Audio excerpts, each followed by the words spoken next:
Surat is also a very good example in terms of municipal solid waste management. The regular sweeping, we all know the condition of at the time of plague, and now it is the second most cleanest city in the India. So all kind of waste management regulations and the integrated waste solid waste management system plan has been successfully implemented in the city. And there is 100% door-to-door collection of the waste is there. And important part is the plastic waste. The most important plant out is the plastic waste management plant, where all the segregated plastic from the city is getting collected by the local authority, and they are separating and treating into the centralized facility, which is again the reusing and recycling this plastic for various another products. So there are designated locations in the city where people can place their plastic waste, and in return they can get some amount out of it, and local authority is responsible for its collection.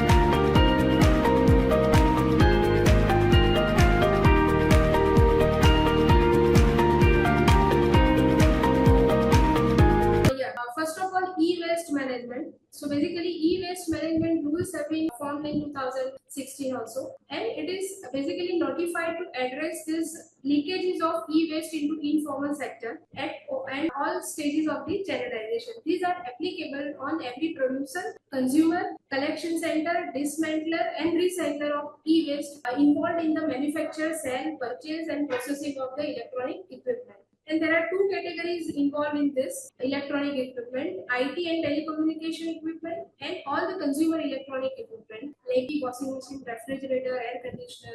All this waste has been covered under the e-waste management category. And the main feature of these rules is the extended producer responsibility, means the producer of the particular equipment is responsible to taking back this product after its warranty period or its effective lifespan. And there is a responsibility of this electric and electronic equipment producer also to channelize this waste properly for its dismantling and recycling. There are so many recycler, formal and informal recycling facilities now in existence in our country, but under e-waste management there is a need to register your facility. Either it is for the taking back or it is for the repurpose.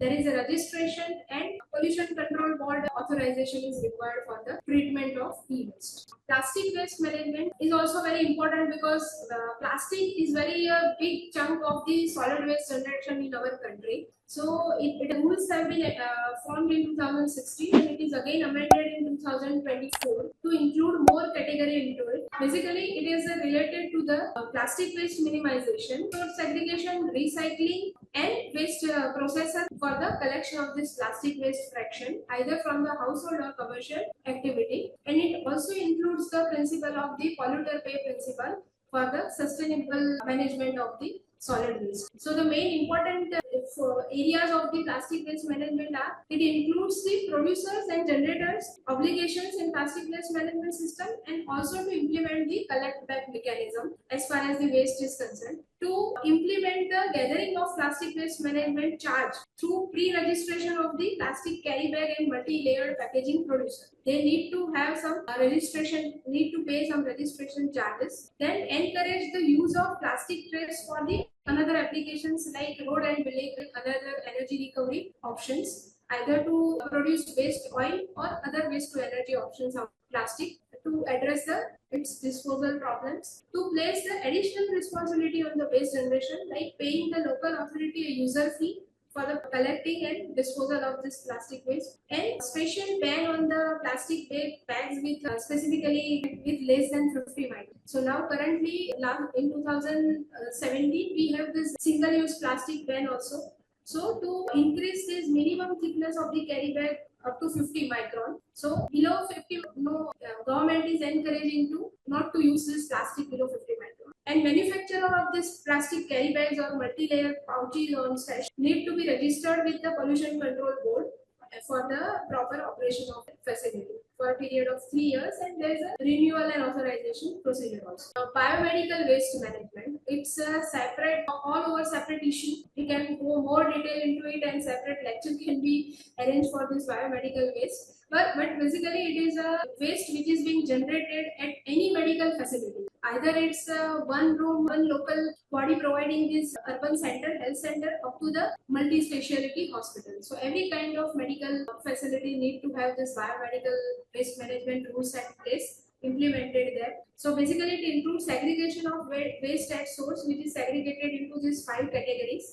Every category of waste has been given some type of color for the easy collection of the waste. So collection and storage of segregated waste in color coded bags, and then there is an intramural transportation from generation site to store. It's a storage at the central facility provided, treatment of waste, and final disposal through the central biomedical waste treatment. So these rules are currently actually in India, every local authority is implementing these biomedical waste rules very effectively. But there are some chances that unauthorized agencies are there in the handling of this waste. There is a possibility of mixing sometimes biomedical waste along with the municipal solid waste. But the implementation of these rules is very important, and local authorities will provide all kinds of facility for separate collection of the disposal and recycling of this waste. There is a C&D also. Nowadays, C&D waste is basically rules in place to promote the utilization of this waste to recycle it to making the other products out of it. So nowadays there is a lots of development activities going on in the city. So huge of C&D waste generation is there.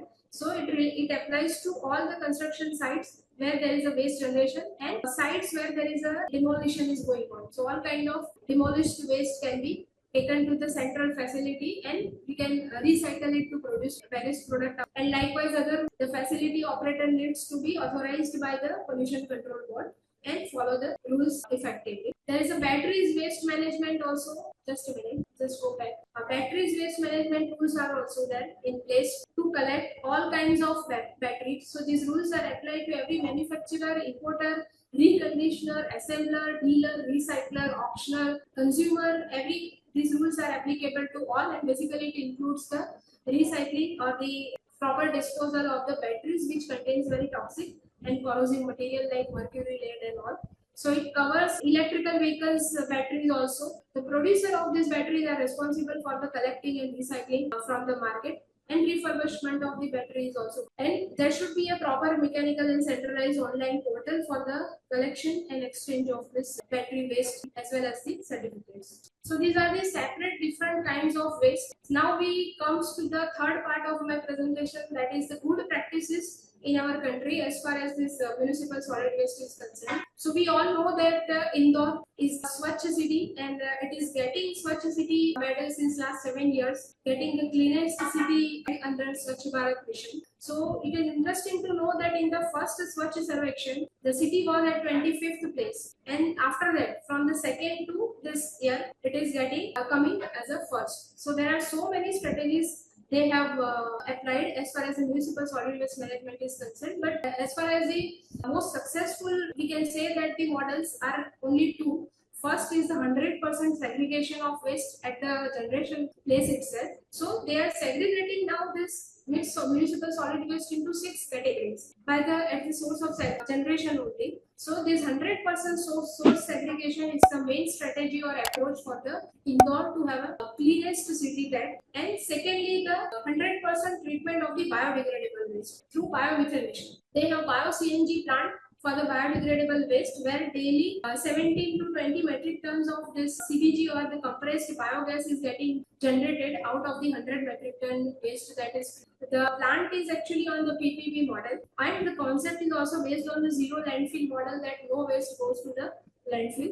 And Indore Municipal Corporation is getting royalty of say around 2.5 to 3 crore from this bio-CNG plant also. And at a very subsidized rate, this CNG is purchased by the local authority only for their local bus service. So there are win-win situation for the contractor also as well as for the local authority also to get the cheapest fuel as well as the option of biodegradable waste management. And then another new activity Indore has started is the treatment of this green waste from from all the gardens and other facilities, private as well as the public gardens and all that. So they are converting these green waste into valuable resources. They are currently built a plant in the Bicholi, I have seen the area of around 55 square, and they are converting this wood into the sawdust and other products which can be further utilized for the various applications. Surat is also a very good example in terms of municipal solid waste management. The regular sweeping, we all know the condition of at the time of plague, and now it is the second most cleanest city in the India.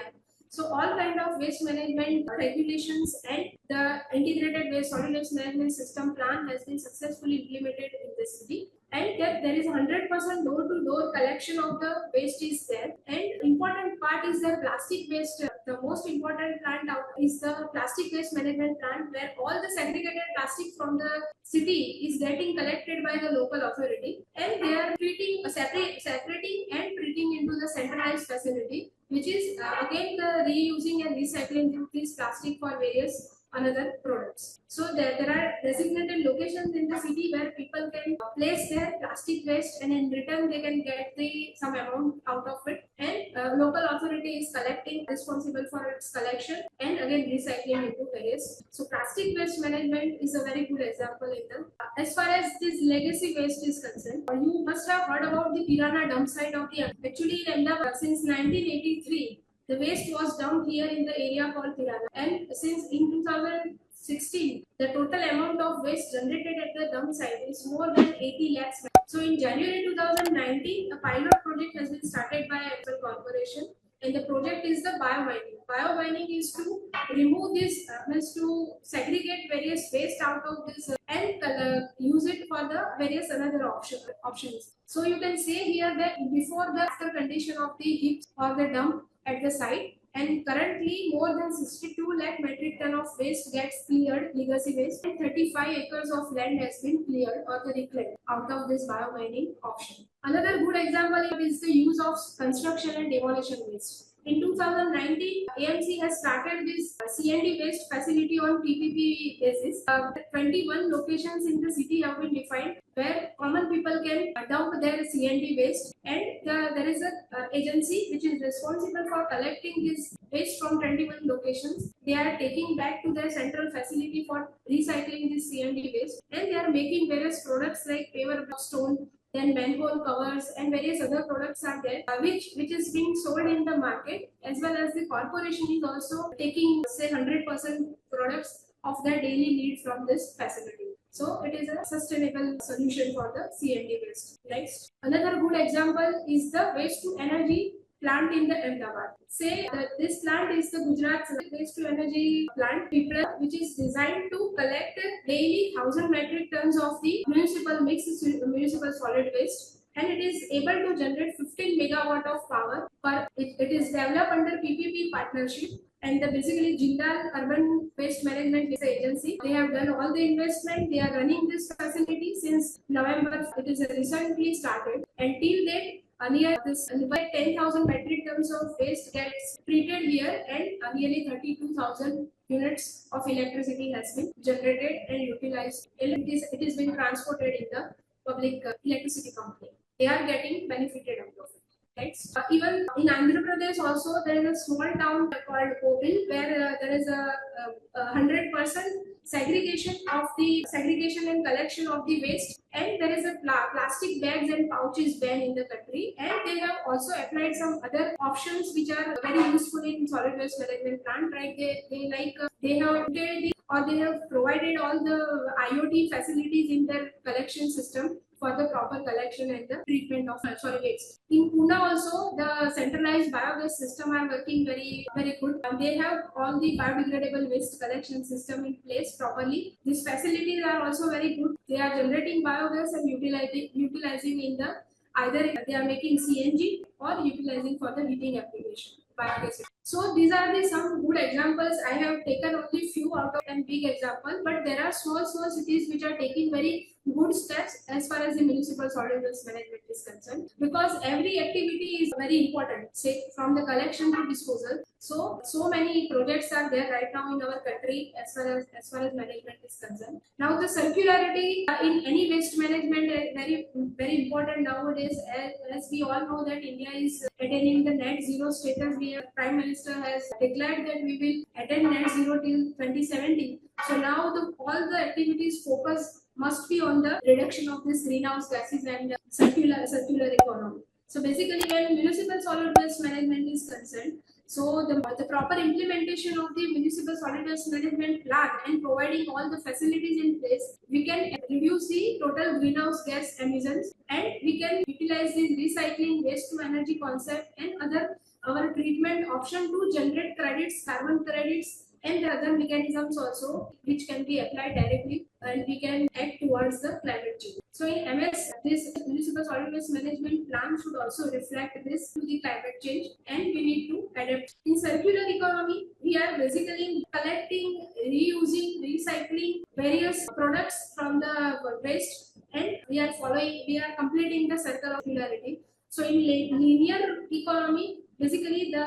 component, like we are taking natural resources, we are making products, we are utilizing it and disposing in the landfill. That was the earlier situation. Now there is under circular economy, we are making it, utilizing, and after disposal we are reusing the component for the further production and utilization. So circular economy is very important, and it basically relies on the hierarchy which we initially discussed. Like we should have recycling at the top, source segregation and recycling, and disposal should be our least priority approach. Next, now some of the most important waste minimization strategies are concerned. First of all, EPR, extended producer responsibility, is very important when we are dealing with such kind of electronics and batteries and other products and packaging are concerned. Then promotion of the voluntary action, like business group should be promoted for take back or no packaging policy in that agency. Then frame rules and bylaws in every city to utilize or ban certain type of products like plastic. Eco-labeling standards should be developed for all kind of products to utilize it effectively and recycle it properly. Awareness and education programs should be there at the residential level, at the institute level, as well as at the school level also, to generate awareness about the waste minimization, solid waste management. Campaigns must be there for the reusing and recycling. Next, we can also go for the product stewardship and green procurement implementation, where the supplier of the product are responsible for taking back their product and recycling off. And there should be some incentive also for this. Consumer reward should be there. Local businesses should be encouraged to reward the consumer for returning back this recyclable product to them. Then supermarket and retail stores are also very important, which can be clubbed with the local authority to create the awareness regarding the packaging and recycling. Then promoting the material exchange and reuse program among the community, and applying the principle polluter pay principle, like pay as you throw initiative in any local body, to have a sensitization on the recycling and reuse of various products. Next, okay, so this is my final words. Said as a common people, we know the technicality of the management, but by which way we can contribute towards this municipal solid waste is. These are some of the do's and don'ts. We should start from our home. We should segregate the waste 100% into recyclable, non-recyclable. We should also provide our time to create awareness among the people. We should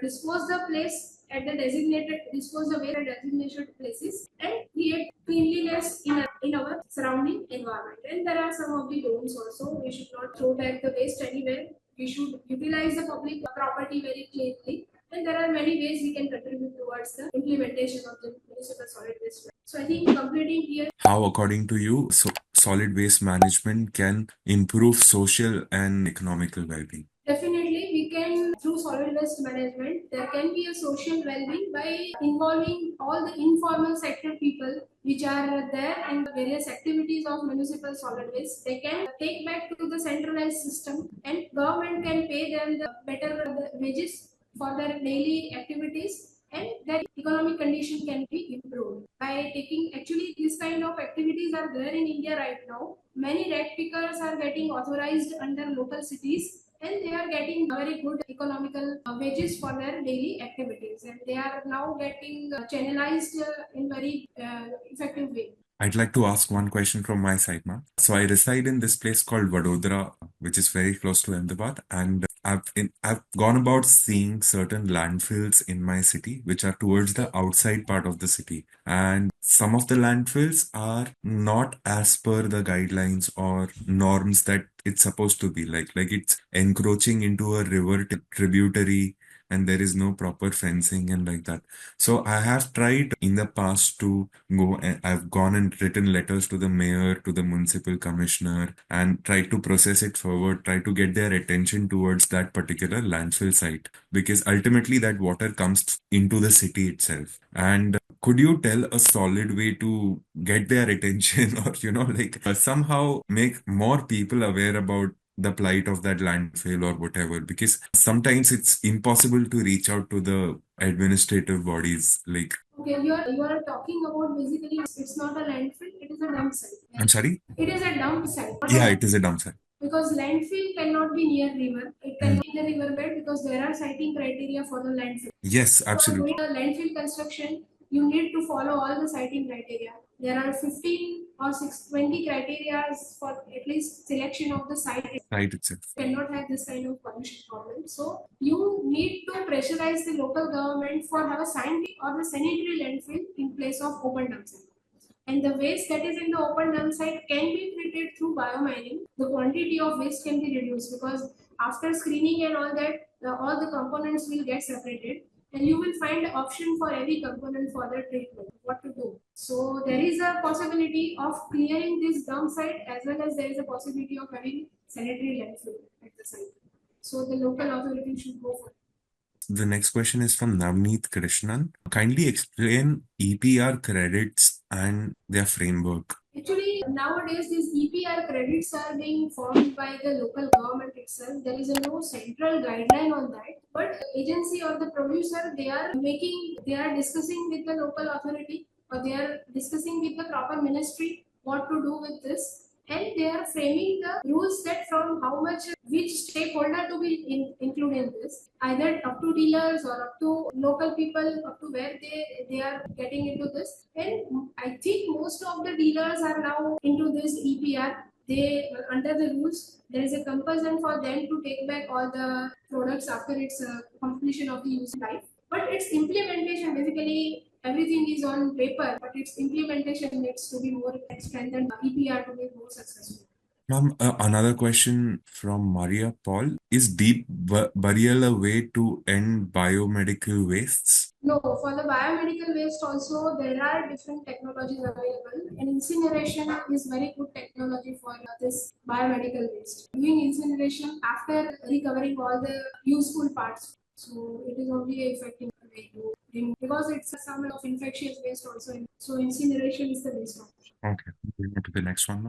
The question is from Fiona D'Souza. Where does Mumbai, being a mega city, stand with regards to practices? The size of city, according to the type and composition of solid waste, the local authority needs to devise this plan. Means if first of all in area you will have a mixed waste, right? So you need to decide the composition of mixed waste. And then according to the percentage and proportion of the waste, you have to define the various strategies for the various options of the processing. So it is a very big exercise where you plan out the various options for various category of the waste. Thank you. I'd like to now unmute Mr. Amarnath. Could you please unmute yourself? My question is, so we are from plastic manufacturing industries. So I am working in plastic resin manufacturing industries. Now the biggest challenge is the e-waste. So e-waste, one of the e-waste is the plastic, like laptops and everything. So if you in the NCR region, if you see the most of the collection is going on all the e-wastes, that is okay. But the biggest problem is segregation. So because the plastic has the different types of plastic in terms of category and in terms of their manufacturing process. So how is going to address, do we have any bodies available so that at least the segregation process will be taken care, and then the next step will be move forward for recycling. Now I think that is the biggest challenge is the segregation of the plastic into different categories.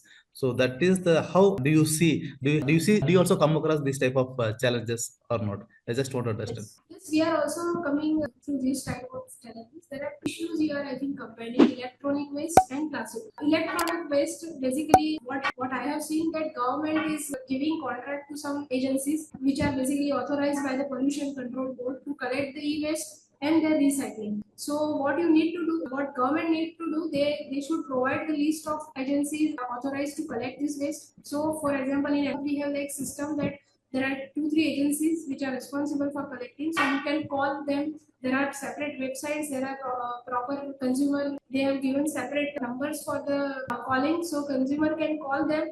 The agency can come to your home and home or office or any other establishment. They can collect the waste from their e-waste from the facility. They provide you the money in exchange of the waste, and they can recycle it according to the laws. And it is the responsibility of the Pollution Control Board to know that which actions they are taking by collecting. After collecting, what kind of treatment they are doing for recycling. That is up to the pollution control. So local bodies should appoint such agencies, authorized agency for the collection of the e-waste. And likewise in the plastic waste also, we have 2-3 agencies. They are collecting plastic. Local authority has given permission to collect different grades of plastic from the commercial establishment as well as from the local kastiwalas. So basically, the recyclable which is going to the kadiwala. These agencies are taking plastic, as you are talking about plastic. They are taking plastic from them and they have separate plant here. For example, we have a plastic segregation plant. Netra is the agency which is doing this work. They are collecting different kinds of plastic. They are segregating it in their facility and channelizing it for the again recycling of waste products. So this kind of agencies are available. We need to engage them along with the collaborative. Ma'am, the next question is from Natasha. Nowadays, many stationery items like pens have become use and throw. This product designing system is perilous to the waste management system. What efforts can be made by the public as well as the urban local bodies to design products that minimize waste? Urban local body cannot play any role in designing the product. And when the question of managing or generating public comes into the picture. We need to decide that what kind of product we need to use to reduce the waste. You can definitely use those refills again and again if you don't want to go into the use and throw. So basically, it's an ethical issue. We need to decide that what kind of path I need to go. If I don't want to use this kind of product, definitely you should stop it.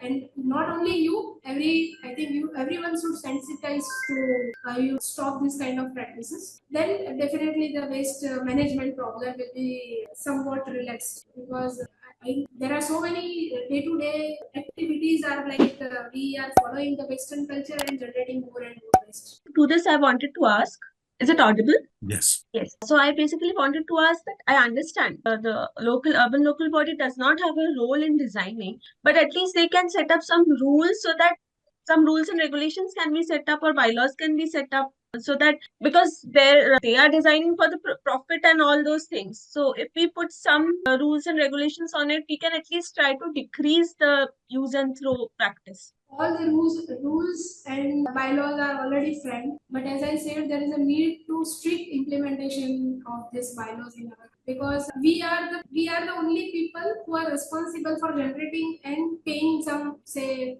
penalties and all that. So solid waste management is a subject like it cannot be managed by government only. There is 100% cooperation from public is required when you need to have a proper waste management system. Is there any rule regarding these single-use plastics are there? Single-use plastics are there, but regarding products? Yes, this pen and other comes under the plastic only. So plastic can be recovered from it, and other metal part can be removed from it. So it comes under the plastic waste rules only. But there is no separate collection. Cannot be separate collection for it. You should be segregated segregated at your home level in the recyclable where it is then get segregated at the material recovery facility or any other plastic waste processing facility. This portion can be, but there cannot be a separate collection. Yes, awareness generation can be done by the local authority, and they are doing like school awareness programs and community awareness programs. This can be included. Thank you.